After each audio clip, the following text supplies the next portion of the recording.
Hey guys, PC Purrs here, and I'm back for another Dancer Reviews for Joseline's Cabaret Season 2, Episode 5. This episode picks up from Big Lex's leap across the room to go Aqua and another fight. Of course, I'm tired of these fights, but you know, for all the mouth that Big Lex had, the fight was pretty even, and she was running her mouth like, oh, you see what these hands do, this, that, and the third, but Aqua had the hands too. And you know, it had been building up for Aqua, and I really don't blame her for wanting to fight Lex, because Lex had been saying a lot about her abortion, about just everything. But you know, her getting so worked up about her wig, I really don't think it was about the wig. I think it was about all of her personal issues and the fight with Lex, and I think it was just too much for her. And personally, I think when she said she was considering, you know, not wanting to be in existence anymore, that was probably a cue that she needed to go home, because she had some things that she needed to work on personally, and that probably wasn't the best place for her. But she gets into the fight with Lex. They start arguing. She loses a nail. Both the girls lose their wigs, and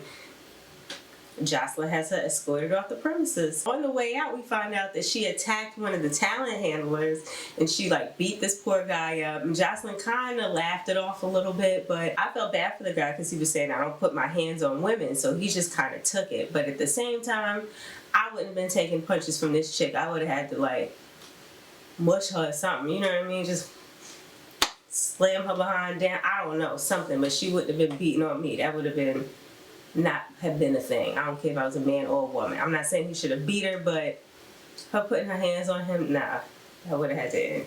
So after Aqua leaves, Joseline is kind of frustrated. She's telling them, you know, every time you guys have a problem, y'all can't leave. We down to 8 people. Like, what the hell?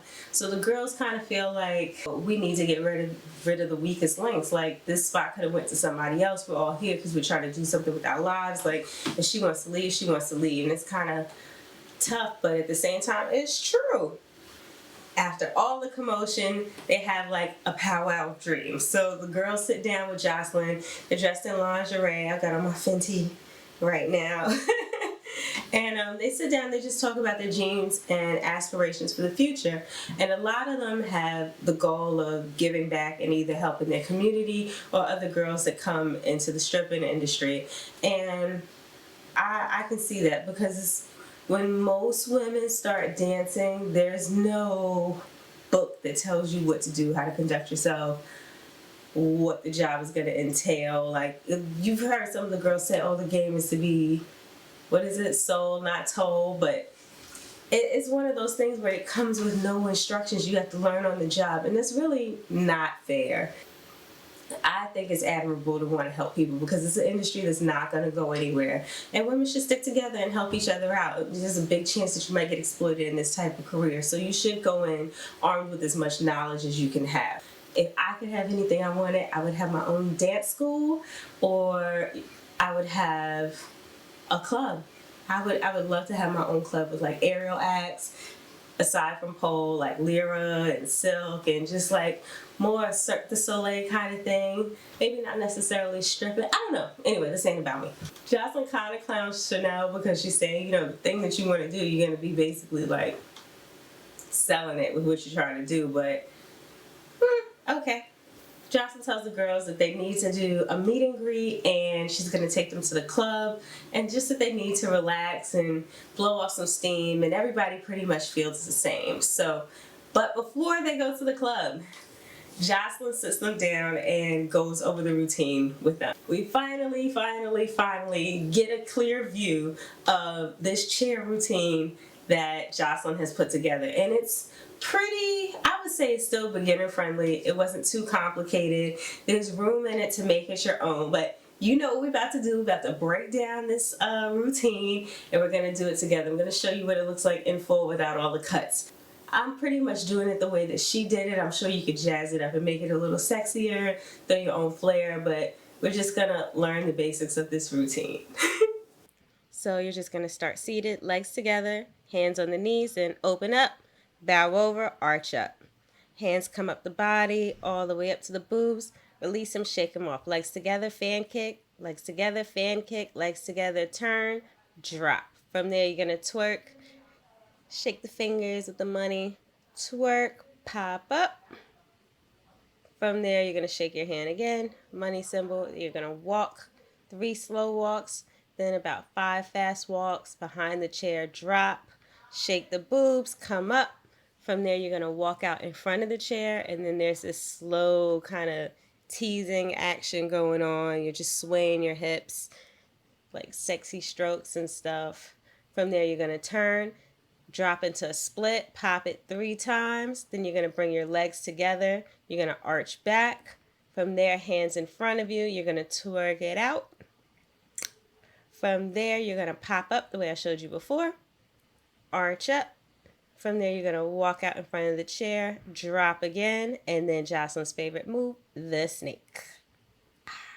Snake. That's it.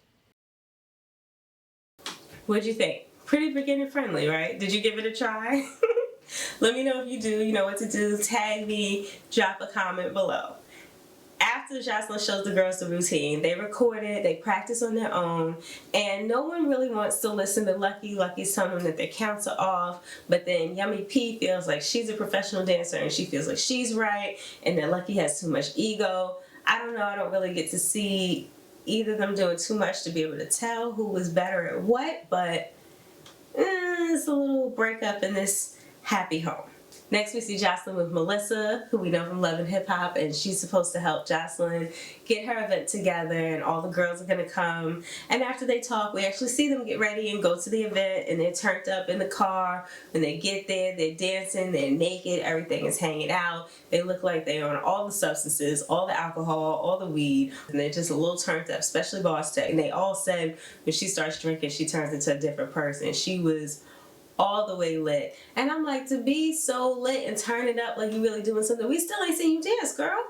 We want to see you dance. We want to see you learn the routine. We want to see you, what you do on your own. Like, I want to see Boss Tech dance, but we see her turning up in the club. At the end of the episode, we just see all the girls getting along, which is nice for a change. It's an episode that finally does not end in fights and hasn't come to blows. So I like the camaraderie, but it seems like it's not going to last for very long. But I'm going to keep tuning in. If you tried out anything from today, you know what to do. Hit like and subscribe. Follow me on all my platforms, and I'll see you guys for the next one. Just want to give you a tip really quick of how to take your shoes off quick. If you have these that have these extra buckles across.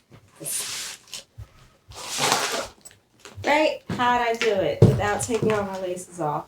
For my foot, I can just take the bottom one off, loosen it partially. Then, on this side, I can just unzip this.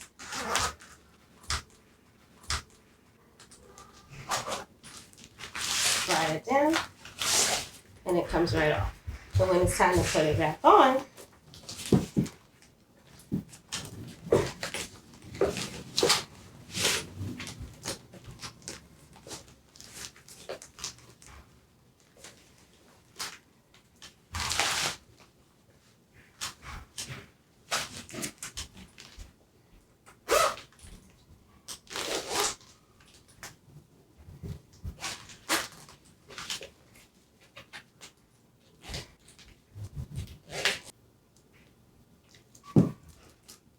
pull this tight.